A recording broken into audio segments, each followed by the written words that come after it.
மங்கோலியன்ஸை பார்த்தாவே கொல்லணும்னு வெறியாகுதுன்னு சொல்லி வாயை மூடுறதுல அந்த அக்கா கத்தி எடுத்து கொடுத்தாங்க. நானும் அந்த கத்தியை வாங்கிட்டு கிட்ட போய் அவன் கழுத்துலேயே சொருவணும் சாவான்னு பார்த்தா சாவவே இல்லை.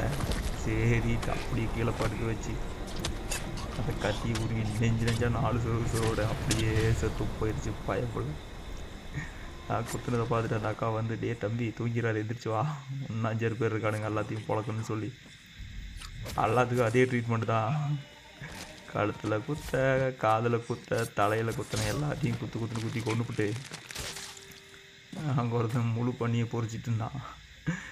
அது தீஞ்சு போகிறதுக்குள்ளே அவனை போய் அதே இடத்துல சொருகிட்டு அப்படியே இன்னும் கொஞ்சம் முன்னாடி போனேன். அங்கே ஒருத்தன் உட்காந்துருந்தான், அவனுக்கும் ஒரு சொருகு, அவனையும் சொருகிட்டு பக்கத்துலேயே ஒரு அடைச்சி வச்சுருந்தாங்க. அவரை காப்பாற்றி கூட்டிகிட்டு வந்துட்ட மக்கள் அந்த அண்டாவை என்ன கொள்றதுக்கு உதவுவார்ட்டு கூட்டியாந்து ஒரு ஆத்தங்க